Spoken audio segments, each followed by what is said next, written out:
So this is the part of the KhoodeelaarTV television channel being broadcast on the Baby Angel Geronimo Editions platform banner.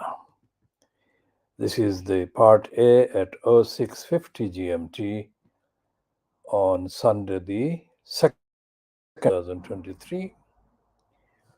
We start by praying for Nahel Merzouk in Nanterre in France, not far from Paris, who was murdered by Emmanuel Macron's racist police just for being there. And we send our eternal condolences to Nahel's mom, who only had him. She had 10 children. She only had Nahel. And we pray for justice. We pray for justice for Nahel. And we support and solidarize with all the protesters right across France. Now, this is the KhoodeelaarTV television channel, which is a campaigning channel. Those who may be watching this time may realize that there is no list of friends or followers. This is an intentional choice made by this campaign. We don't want to indulge in getting followers and exchanging whatever. This program is a broadcast standalone. Anyone who really wants to find out what we are saying can search and they can find out what we are saying. The main importance of broadcast is to tell the truth and to tell the truth forever. In the Surah Al-Isra in the Holy Quran, Innal batila kana, we believe Innal batila kana zahuka, and we forever believe this. And it means, of course, indeed, falsehood will perish. Innal batila kana zahuka. Innali, indeed, batil, falsehood, kana, will, zahuka, will perish. And the murderers, because the two of Emmanuel Macron's police, one of them egged the other one on and said, shoot him. This is a 17-year-old boy. He had only borrowed the Mercedes to go for a ride with his friends. And they slaughtered him. This is a Muslim boy from Algerian and Moroccan background. And his heartbroken mom, Mona, she only had him. She didn't have 10 children. So she had him, Nahel, as her baby, as her friend, her best friend, her soulmate, her everything.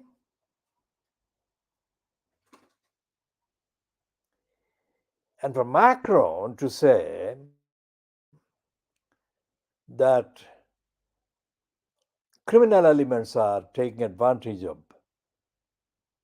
the murder is a crime in itself, and Macron should be prosecuted properly. We shall be continuing to solidarize with friends and supporters who are continuing to demand justice for Nahel.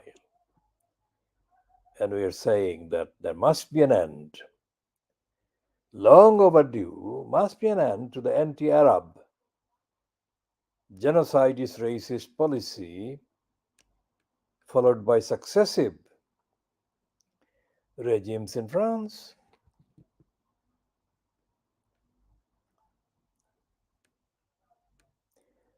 Back to the Rupert Murdoch, the dirty digger Rupert Murdoch, and his SCUM on Sunday, leading the front page with their Zack to back love split Ellie. Pierre dined out with Star and pals bonded over eco passion.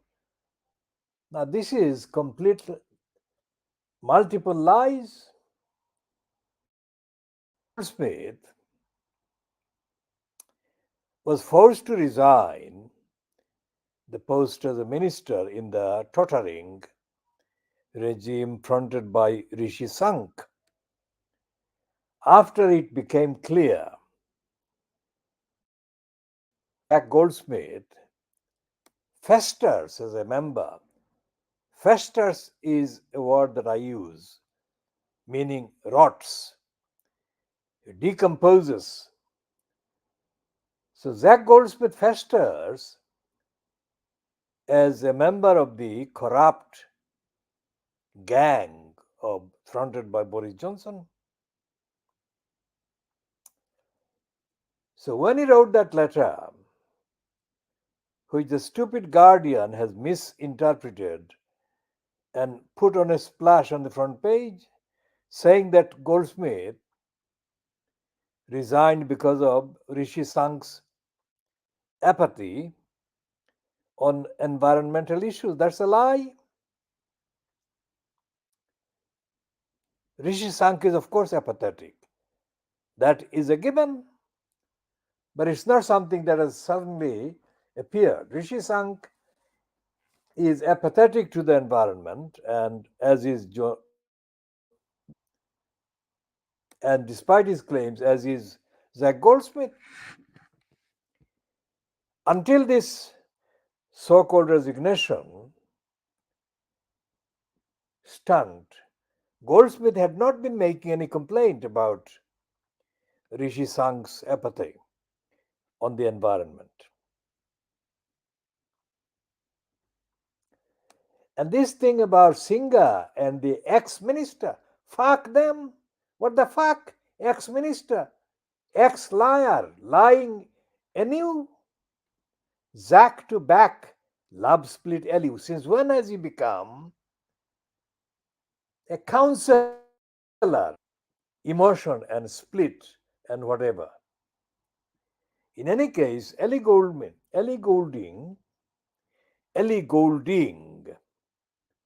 I think doesn't need him.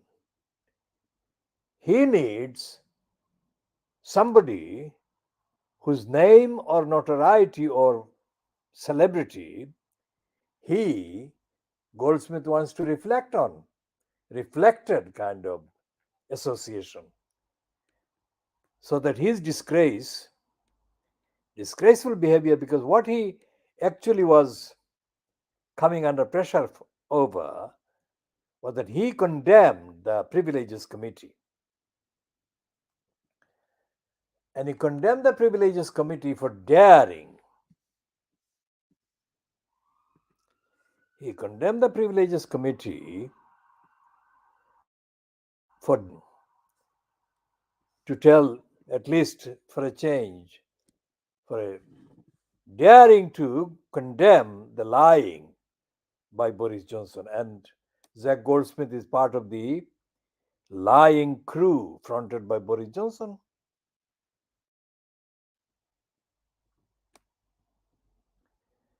Jack Goldsmith,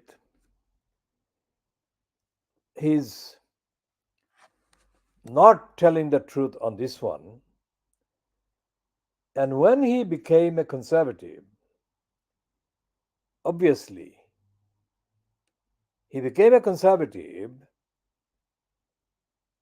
in the full knowledge that he became a liar.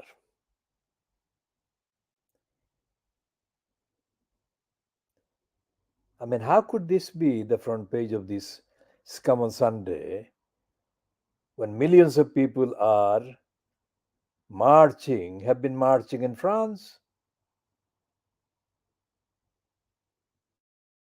Enterprise dirty digger Rupert Murdoch runs with the Scum on Sunday. And in the Sunday Times, which is supposed to be the kind of residual serious newspaper after the short period of investigative reporting by Harry Evans, has got a false heading about Nahel Merzouk, the Muslim boy of Algerian and Moroccan heritage, murdered by French police. The headline is wrong. It says violence in France after short boy's burial. So, what they're saying is that the violence is the main important thing. And the boy being shot is secondary. How dare they play this kind of linguistic corruption and racist collusion and complicity?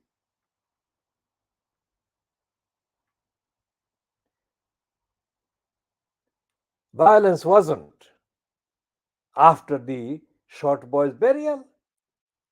Violence has been raging right from the beginning. The violence has been happening in France, across France, starting on Tuesday when Nahel was murdered by the police. So there were protesting people on the streets of France. Tuesday 27th, Wednesday the 28th, Thursday the 29th, Friday the 30th of June, and Saturday the 1st of July. And it is almost certain that the people who have been on the streets protesting and demanding justice for Nahel will have to keep protesting. Keep protesting. Keep protesting until the racist Macron and whoever the other racist may be that may follow him change the behavior of the French state. Anyone who wants to know about France and its racism can look up Algeria, because Algeria was a major North African colony colonized by the racist French racists, and huge numbers of people are murdered by the French colonialists. This boy, by all accounts, Nahel Merzouk,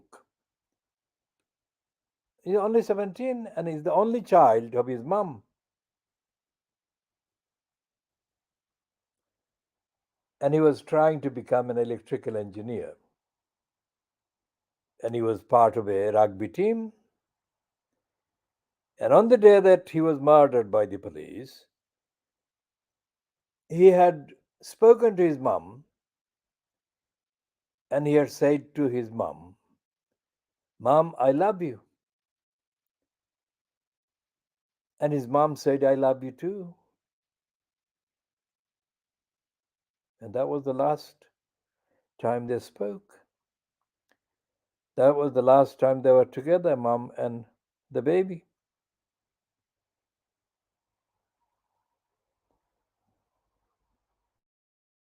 This be justified?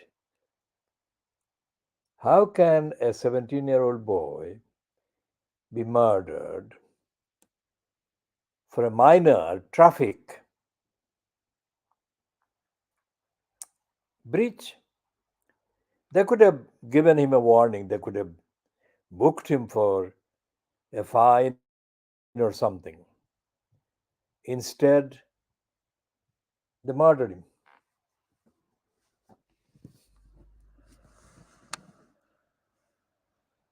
One side to the other, there were two of Macron's traffic police on bike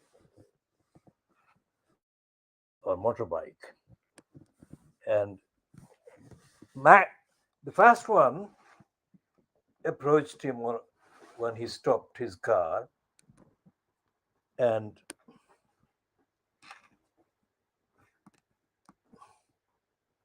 the other one joined later. And the sequence of events, all of them done by the anti-Muslim hateful traffic police, creating the problem because when he shot the boy physically lost control of the vehicle, and so the vehicle moved.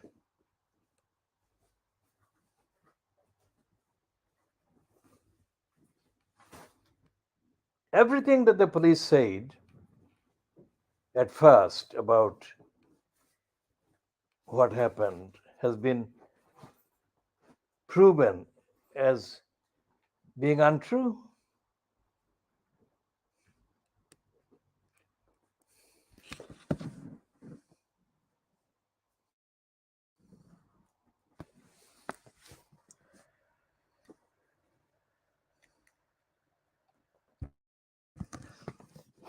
The lack of accountability is brazen. There is nothing that the people protesting for justice could expect from the existing state agencies. And they would be ignored. So the only way that they would not be ignored would be if they were protesting vigorously in the street as they have done.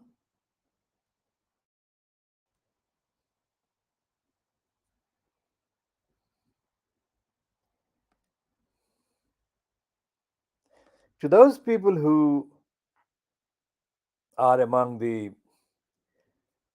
desperate people from Africa and Asia seeking asylum in countries like France,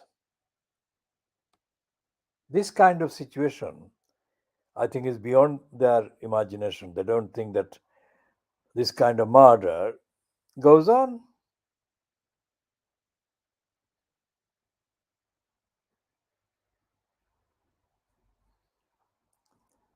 So compared with the criminality of Suella Evilar,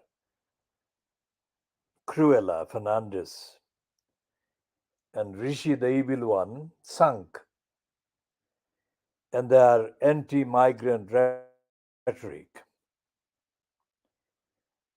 the French are often kind of portrayed wrongly, factually, completely untruthfully, and falsely as being somehow responsible for sending the African and Asian asylum seekers, refugees, onto England. That's not the case. According to the Refugee Convention and the other treaties and charters, etc., that both France and the United Kingdom are signatories to. Asylum seekers and refugees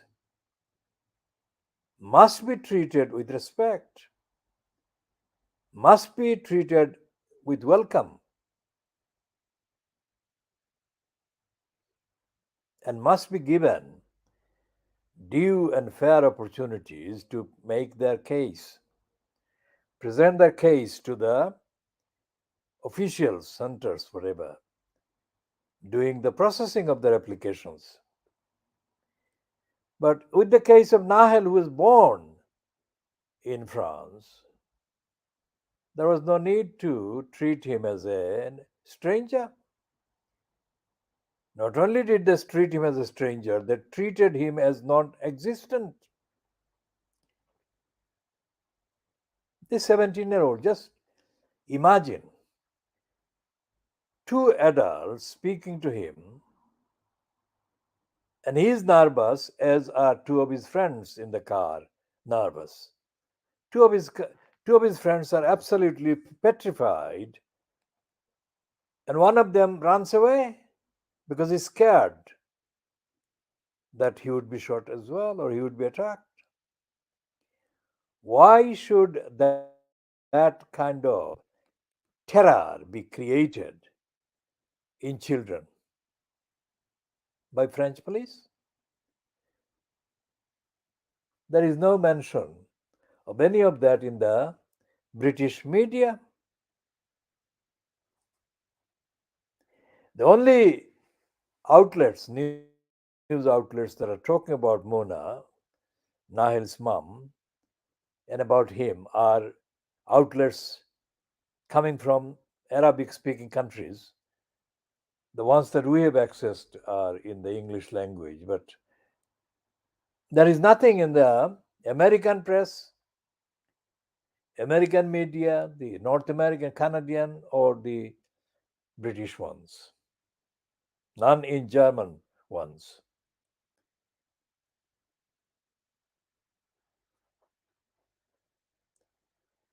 So, what is it reading? This one in the Sunday Times, there is apparently the byline is Peter Conradi in Nanterre.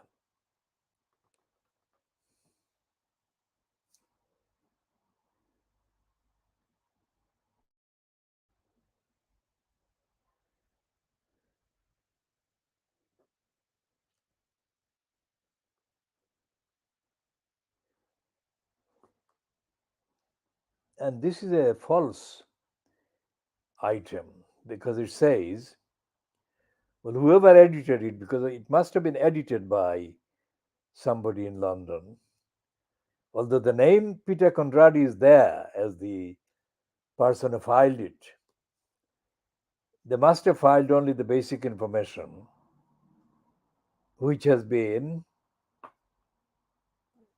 misedited, racistly edited to obliterate all references to the rights of the mainly Arabic origin people in France. Because for decades, the French state, the French police, the French armies, the French government have been attacking, violating, questioning the legitimacy of the Arabic speaking people at every turn. Now, here, this falsehood, it says at the edge of a cemetery on the outskirts of Paris, the 17-year-old, they don't even name him, who's killing by police, it's murder, has sparked the worst rioting in France since 2005, was laid to rest yesterday afternoon in a ceremony watched by more than 1,000 people. Now, what happened in 2005, they are not mentioning. But in 2005, two Arabs were murdered by the police as they were trying to escape from the police attention. And this lyingly written or edited piece on the front page of the Sunday Times today says just a few hours later, however, violence erupted for the fifth night running. Now, what is this obsession with the violence? What about the violence that is murder? Because according to the statement issued by one of Macron's ministers, of the 1,300 at that time, people, protesters, arrested by the police, French police, the majority were aged 17. Think about the similarity of age. The reason why there are 17-year-olds, so many 17-year-olds turned up to protest against the police murdering the 17-year-old Nahel was because so many of the 17-year-olds must have themselves been terrified of being attacked by the police. Now, as I've been saying, when the police become murderers, that's it, that's the end of the policing. When they murdered George Floyd in the USA, they murdered him, they suffocated him, they strangled him while he was saying he could not breathe. So instead of providing care and survival support to him, they delivered murder to him. So when does that, the police concept of policing ends. And the policing has ended in Britain as it has ended in France, as it has ended in the USA. And the serious role and the complicity in this state of degeneration, the role being played by the United Nations organizations, means that the United Nations, which was founded to bring an end to the brutality, the cruelty, the inhumanity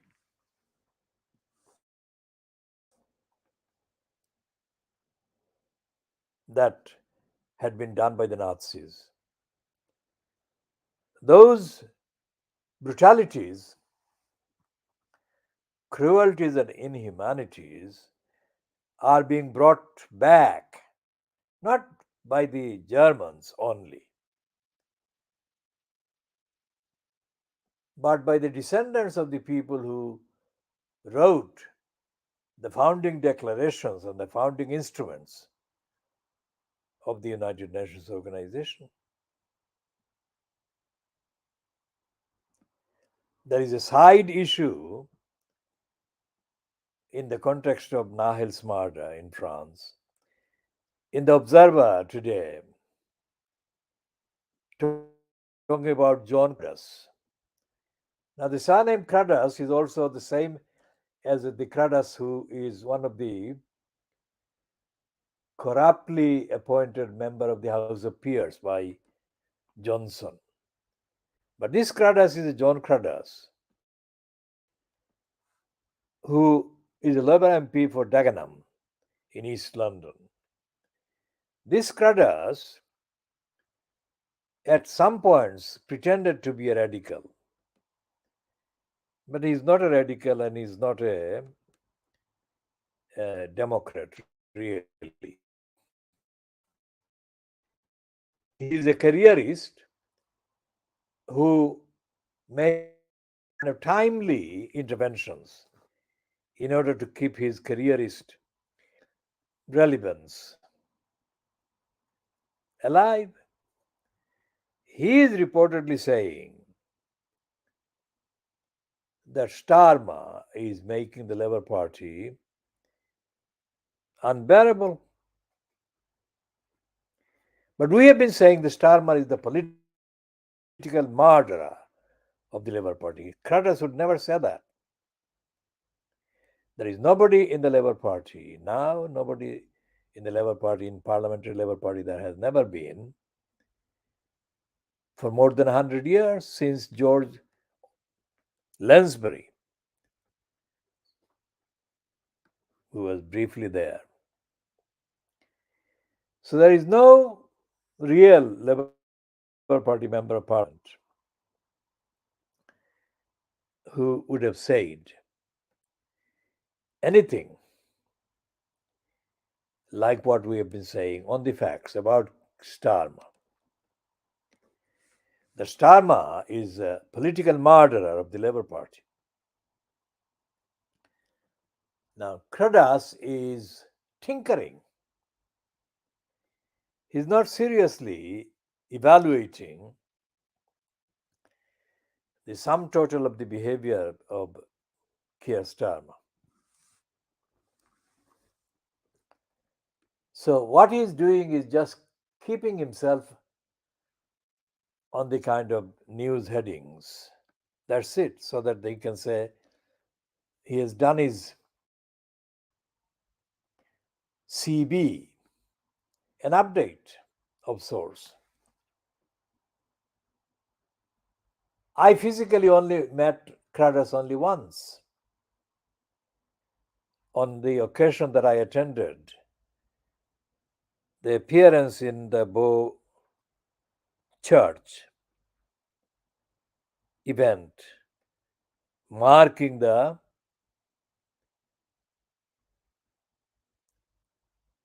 anniversary of some sort about the popular councillors. And the now deceased descendant of George Lansbury, the American actress Angela Lansbury, she was there. So she was a reason for other people attending. I didn't attend there just for her. I attended to notice the anniversary. And the spiel that John Cruddas made was almost as empty as the rest of his political role has been since he became an MP. So that's the problem. The Labour Party in the House of Commons today doesn't have any political, ethical, moral rigor. And it doesn't have a manifesto for a democratic, fair, just society in Britain. Now, going back to the events of August 1947, when the British Empire formally came to an end, if you look at the role of the Labour Party, it was completely embarrassingly empty role. The Labour Party didn't actually play a leading role to bring about an end to the British racist empire. And in the years that have passed, say more than 76 years, the Labour Party in the United Kingdom has not talked about empire, has not talked about the lessons of the empire. The whole thing about the Windrush generation has come about by accident. It hasn't come about because of rigorous original investigation by the Labour Party. And even though the Windrush reporting by Amelia Gentleman, who has been given more than enough praise for her reporting, she has not been questioning the racist origin, the racist roots behind the treatment of the Windrush generation with contempt, intolerance, and hatred and hostility. The hostile environment created under the direction of Theresa May, who was Home Secretary, who has been the longest in post Home Secretary in the last 15 years, let's say. So, the job of educating the ordinary people in Britain about the urgent need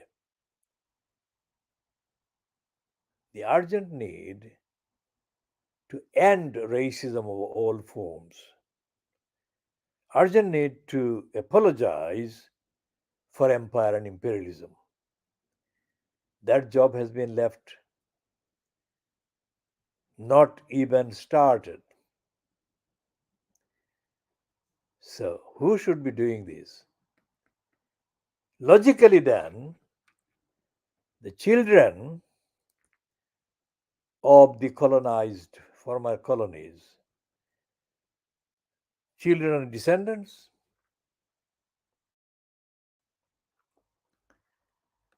But if you look at the ones that have been given the posts, for example, the stupid Javid in post as Home Secretary,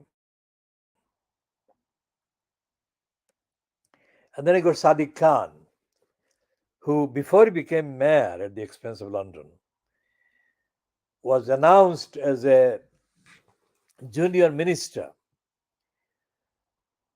when he was an MP in the years of Gordon Brown.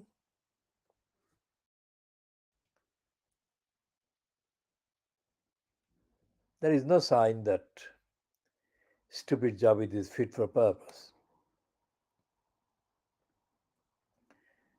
To address the urgent needs of dealing with racism,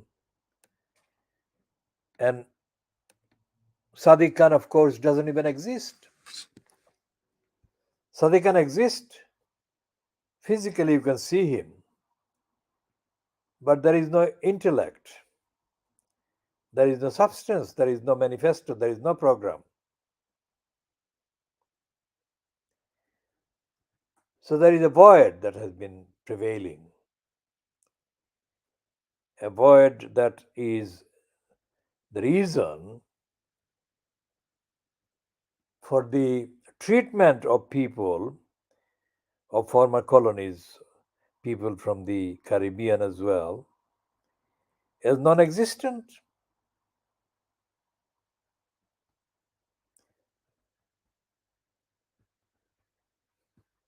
If you look at the local areas like Curtis comes from East London, Barking, Dagenham, but he doesn't represent a constituency such as West Ham or East Ham in Newham, or Poplar and Limehouse in Tower Hamlets, or Bethnal Green and Bow in Tower Hamlets, or Streatham in Lambeth, where people from the Caribbean, people from African, Asian countries live in the main demographically.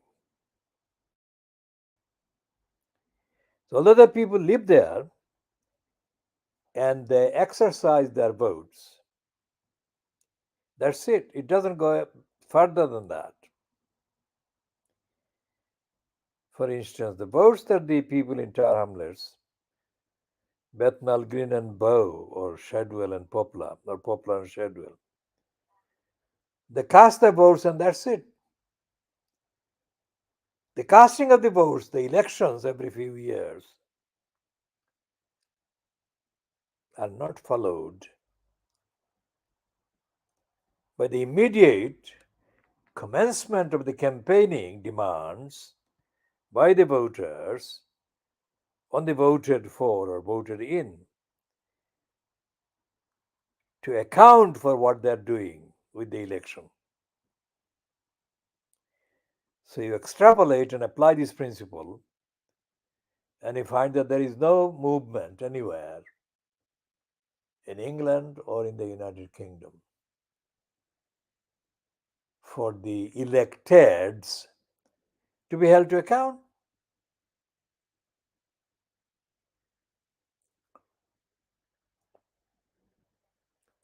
So when the French reaction, the French ordinary public reacted with such manifest rigor in solidarity with the campaign for justice for Nahel, there has been nothing comparable to that kind of response on the streets that could be found in the United Kingdom in the last 100 years or even 200 years or more than 200 years.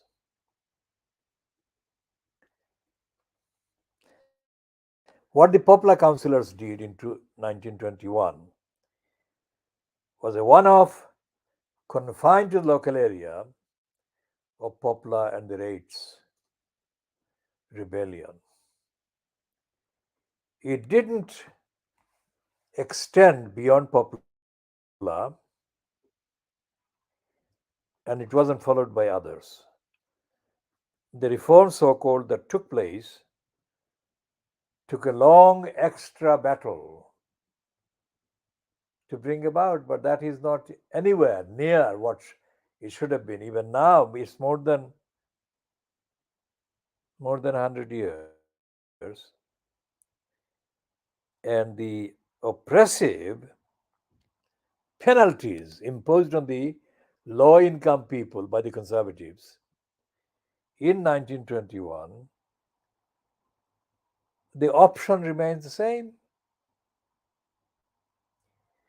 They have been tinkering with this, that, and the other aspects, but the fundamental principle of penalizing the poor, the low income, has not changed. Now, the popular rebellion, Rates Rebellion, in 1921 took place involving the demography that didn't have people from African and Asian backgrounds in it in any significant way whatsoever. And if you look at the credible records of the political role played by the small number of people coming from the subcontinent, coming from where I come from, Silot, you find that there is no real engagement with the domestic, let's say, politics in the East End of London by those people. The extended family members that I had, well, they were there before I was born myself, but the extended family members, including the late Haji Nisar Ali, who was a relative, a grandfather in relation. He was a cousin of my grandmother. He was a prominent member of the initial community, but he was not the only one. He was one of the main ones. Politically, he was not only not involved in the solidarity activities with the people similar to the victims of the raid's imposition in Poplar. He was a version of the ones that are very loyal to the status quo. The only political mobilization that Haji Nisar Ali and others could be found to have been involved in was in relation to the newcomers from Silot, whom they were trying to help and whom they did help. So, as I said, apart from the popular councillors, the last political action against the government and the power took place in Manchester when there was this Peterloo massacre. That was more than 200 years ago. So in Britain, there has been no real demonstration of political resistance against the local state, the regional state, or the central state in the United Kingdom. So when you read the reports and news about doctor striking, NHS strike, the teacher strike, and the other strikes, don't be misled into thinking that they were genuine strikes. These are symbolic events, really.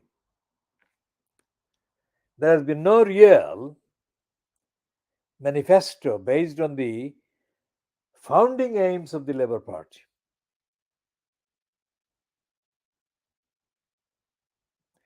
So think about all of these before thinking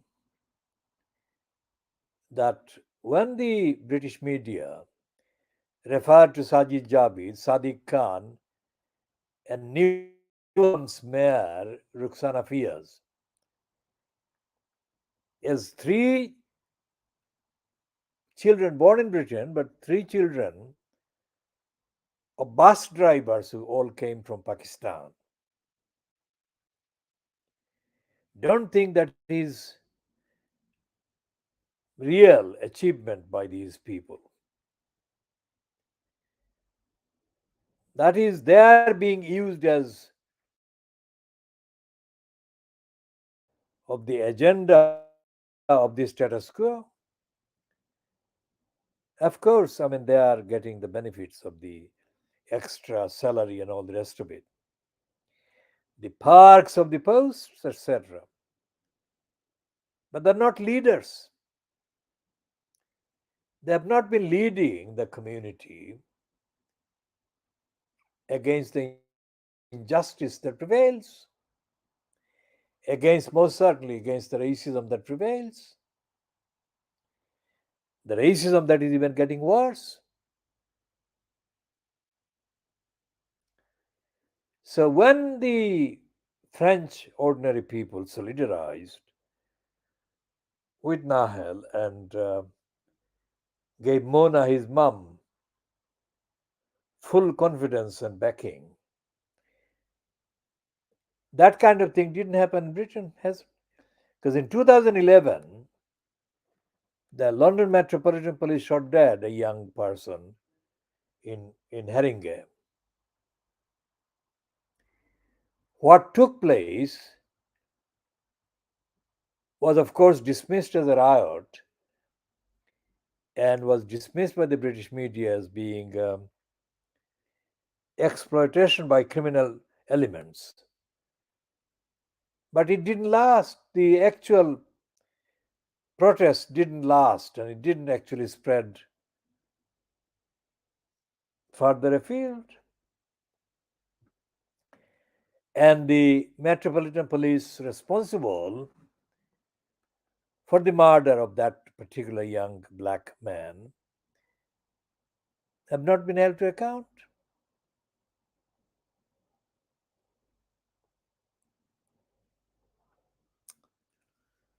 So although we are not far from, in terms of the context of the geography, I mean, France is only the other side of the channel.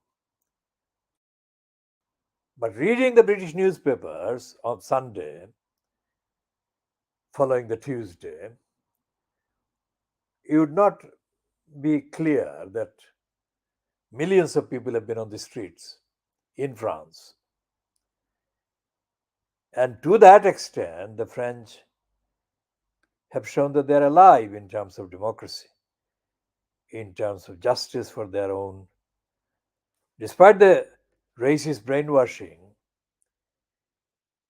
Nahel's neighbors, friends, communities right across France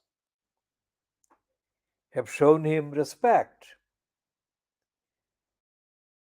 and shown him solidarity. When the Metropolitan Police attacked two black, mainly African origin women, one is Cynthia Jarrett and the other is Cherry Gross, in the 1980s, people protested, but the protests were limited and subdued. And as I keep saying, the injustice by the London Metropolitan Police towards the black community, and black should be meant to include people of African as well as Asian backgrounds, because the hostility and the prejudice and the racism affects people of African origins and legacy, as well as the people of Asian legacy and origins. Now, there are various corrupt manipulations taking place among the population of the Asian backgrounds based on the division between Muslims and Hindus. The Hindus don't come out to demonstrate against the racist status quo in Britain as much as Muslims do, as much as Muslims have to do.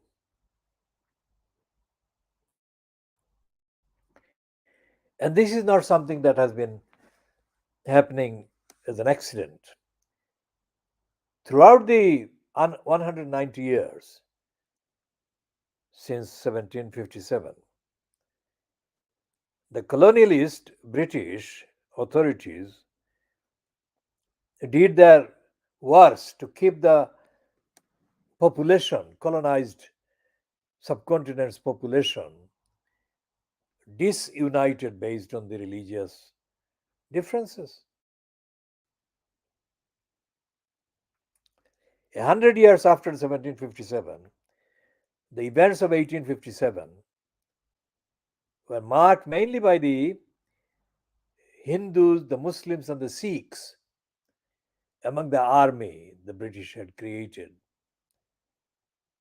trying to come into a united exercise of defiance against the British. But they were foiled, and they were foiled because leaders of the Hindu sections really betrayed,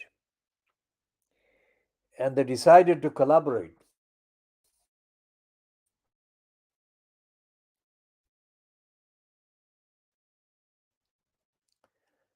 That never got replaced. When Subhash Bose came into the scene during the 20th century, he tried to recover with his Indian National Army, which had Muslims, Hindus, Sikhs combined. But again, Bose was sabotaged by the Hindu nationalists led by the Nehrus and even by Mahatma M.K. Gandhi.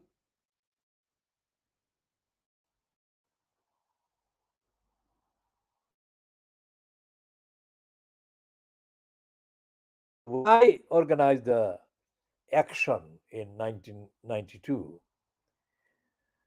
at the Stratford School in Newham, I noticed that the Muslim governor, parent governor, among the parent governors were being abandoned by the Hindu ones and the Caribbean ones, who openly betrayed the Muslim ones and, in effect, provided support to the racist head teacher Anne Snelling.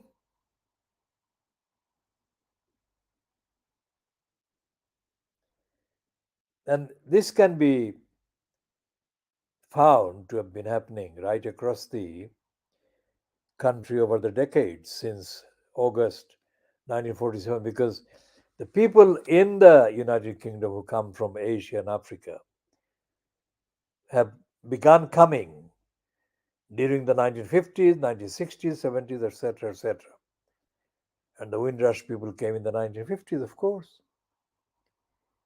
But there has not been a solidarity based on unity among people of African and Asian backgrounds together. The whole idea of the Windrush legacy is based on the division, the isolation of the Caribbean background people from the rest of the African, Asian background people coming to this country.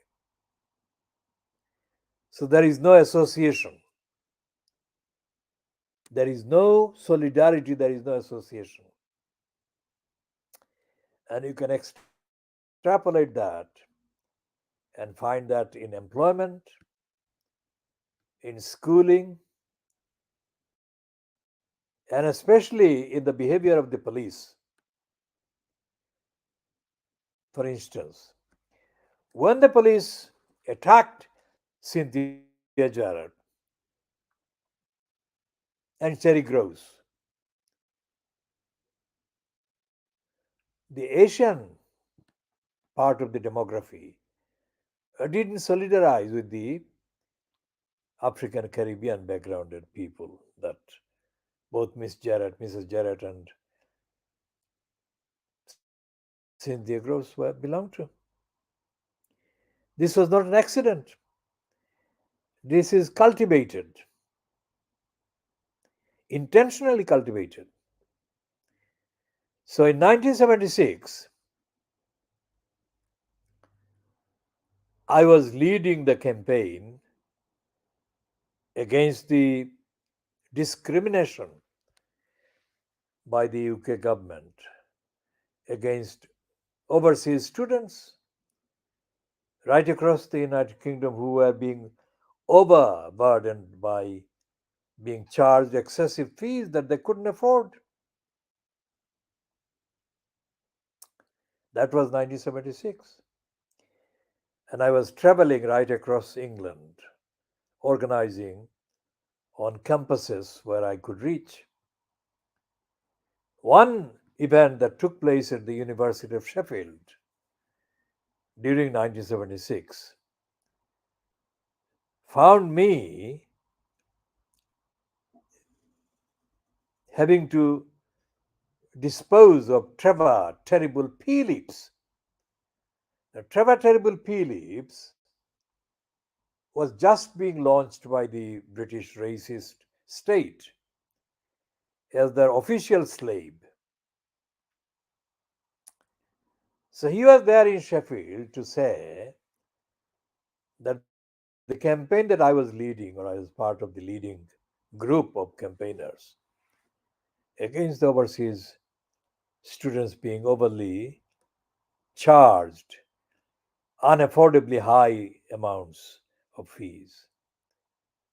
He tried to say that this was wrong. So To put it briefly, the exchange between me and the terrible pea leaves took place publicly at a location in the University of Sheffield Students' Union. And there were essentially 4 or 5 points. And Trevor Terrible Pea Leaves made these points, and one by one I disposed of those, by which time he looked like a deflated balloon. And my colleagues at the time in the campaign wondered how I did that.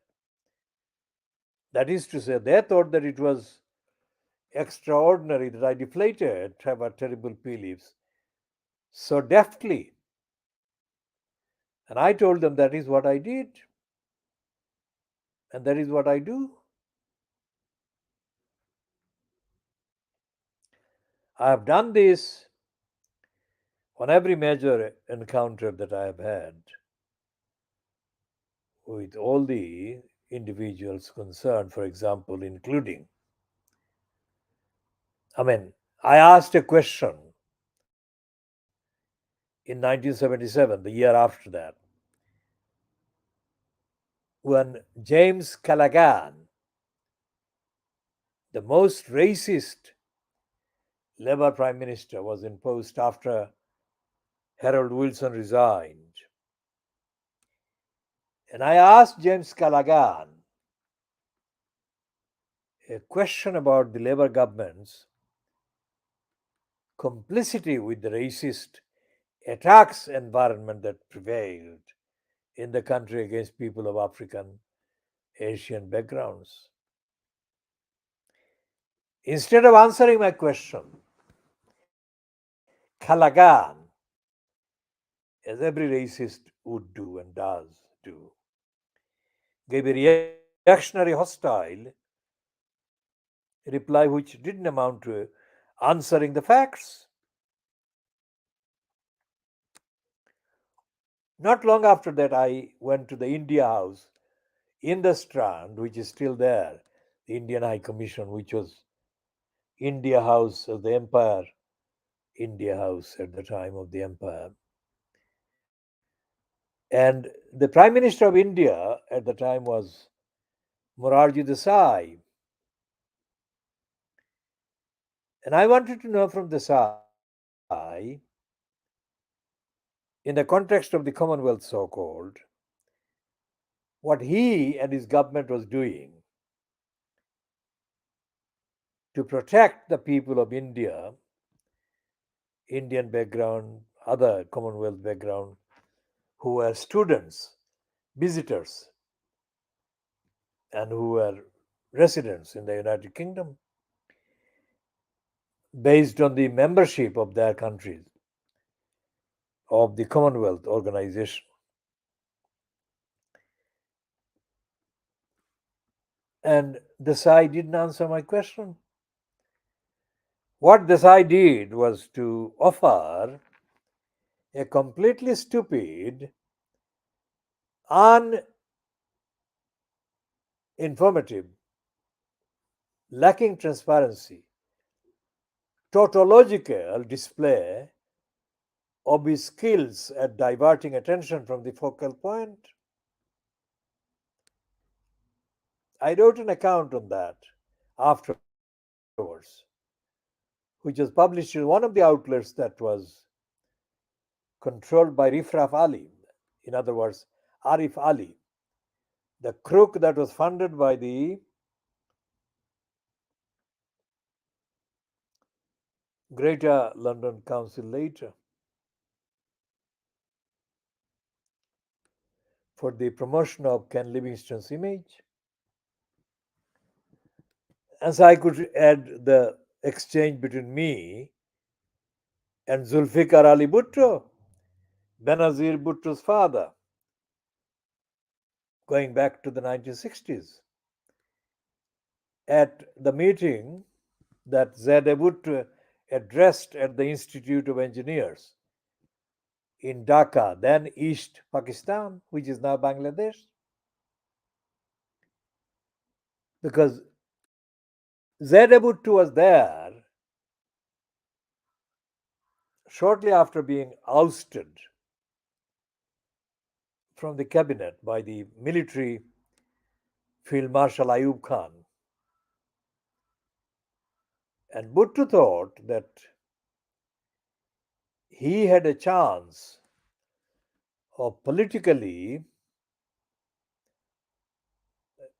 defeating the military martial law regime and becoming the civilian figurehead of the opposition and eventually the non military leader of the country.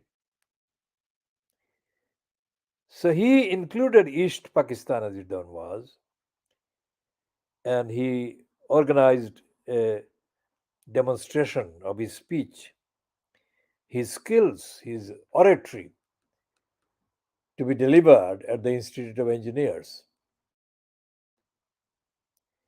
Now, I never belonged to any political party in East Pakistan, and I don't belong to any now in Bangladesh. And the reason I don't belong to any, and I never belong to any, is not a mystery. I am the most politically observant and active individual. So, how is it that I never belong to any political party? That is the answer. Because the parties are organized and manipulated by individuals who don't want any real democracy, transparency, accountability. And there is no way that I could get on with those who are trying to sabotage democracy, accountability, transparency. So the best course of action that I took was to remain independent observer. In that capacity, I attended the Institute of Engineers gathering that Zulfikar Ali Bhutto addressed. I had no idea what would happen because I had only heard through the newspaper because there was no television, accessible television that I was able to get information from. It was the newspaper mentioned that Bhutto was coming to East Pakistan and it would be happening at the Institute of Engineers. When I went there, I noticed that the main gathering was taking place in the main hall, which, to my recollection, was more or less full. And the average age was my age at the time, people under 30. And my recollection is that almost all of them were men from East Pakistan, from the universities in Dhaka, the colleges in Dhaka, and other places where young people with manifest interest in things to do with politics and the future of the country. So Bhutto began his introduction. It wasn't a long introduction. I would say that he spoke for about 3 to 4 minutes. And I looked around and nobody was asking him anything. So I raised a question. And I said that what he had said was contradictory and was not based on consistent evidence. And what he had actually said at the introduction was a misrepresentation of what had happened in the previous few decades.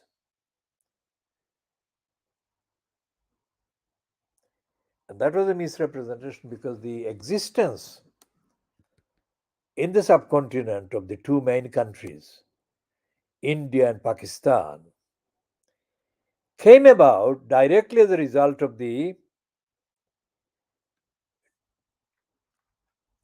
divisive policies pursued by the British and the parasitical collaboration with the British by the Hindu majority. The International Congress on the one hand, and the Indian Muslim League on the other.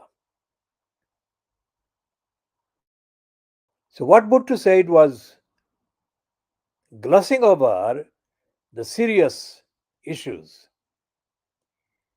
and he was actually proposing a future of Pakistan based on an emptiness. He was not giving credit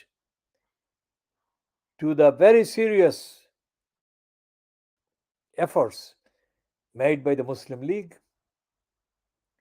to accommodate and to remain one country after the British left.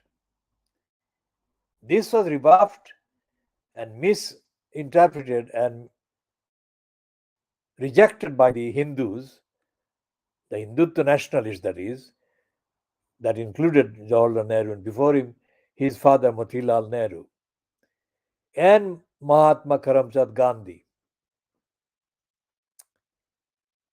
And Subhash Bose was completely sidelined. And on the other side was, of course,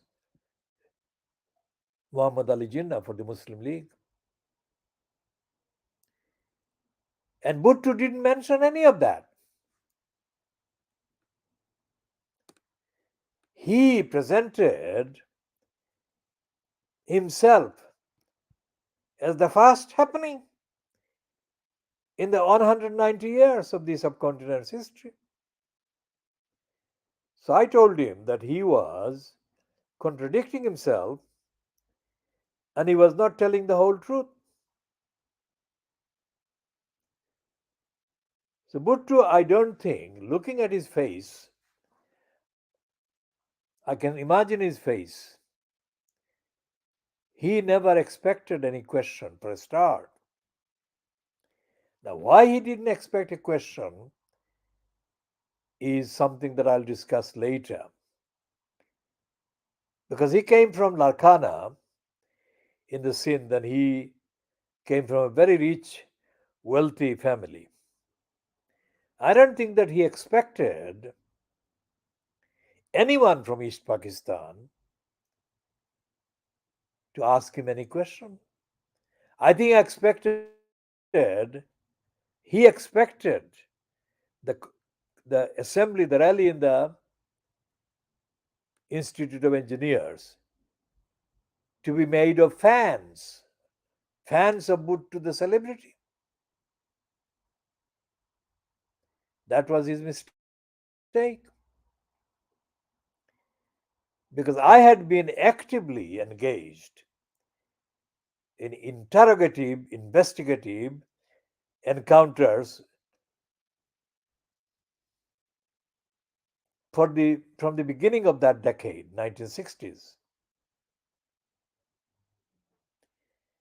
And there was no way that I was going to let him gloss over the facts. And so therefore he said something and I didn't accept that. He said something else, I didn't accept that. He said something else, didn't accept that. And he could not provide substantial substance to what he was trying to say. Now, while this was going on, the entire crowd in the Institute of Engineers was absolutely silent and observing the exchange. After the ninth question that I had put to Zulfikar Ali Bhutto, Zulfikar Ali Bhutto put on a face that showed that he was not very happy. And he was facing me, let's say, from the stage. And he took an about turn, like he took a right turn, and he left in a huff. But before he did that, he looked like he was in tears. Whether the tears were out of frustration or out of a sense of defeat, I cannot say. And that was the end of Zulfikar Ali Bhutto's adventure in the 1960s to take over and become the leader in East Pakistan and replace the Awami League. So, what I did was to destroy Bhutto politically and create the space for Awami League. That's what I did. Not that I was there for doing that, but that's what happened. I shall be continuing from that point onwards in later editions. Going back to Nahel and his mum in France. When the cartoonists, the magazine in France, were attacked by alleged Muslim terrorists, the immediate response from the British media was electric, and many of the British outlets didn't lose any time before they, of course, roundly condemned the Muslims and they solidarized with the attack by the cartoonists on the Muslim sensitivity, which is the Prophet of Islam, which is exactly what Satan Rushdie had done. Because Rushdie had distorted in the satanic verses the truth about the revelation of the Quran and had said that one part of the Quran contained contribution from Satan. This is as serious as it can be. So the cartoonists in France did the same or similar thing comparable to what Satan Rushdie had done. And the reaction from the British media outlets, including The Guardian, Private Lie, Jan Pissoff, and others, the reaction was to deny the Muslims any say and to confuse the alleged killers of the cartoonists with the ordinary Muslims who still to this day have nothing to do with the what went on, what in the crimes that were committed in the murders of the cartoonists.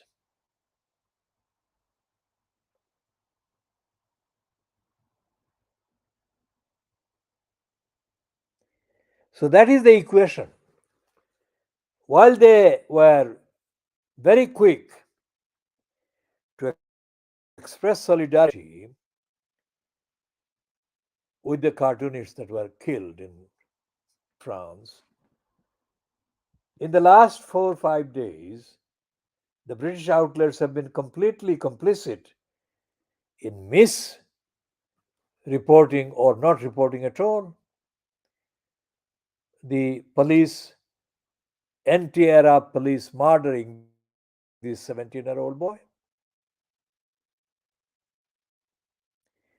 Now, any claim which titles like Le Monde make to being intellectually responsible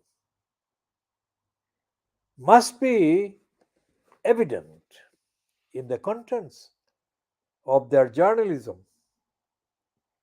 But Le Monde and other French so called responsible part of the media in France have not acknowledged French racist imperialism, genocidist role against the people of Algeria and other parts of the French colonized Africa. So there is a void. When Nahel is murdered, the racists in the media in France and the establishment want to know how come? I mean, why are they protesting? They must be criminals. And this boy must have done something wrong. The only wrong thing that this boy did do was to be born Arab and be innocent in France. So we shall be continuing,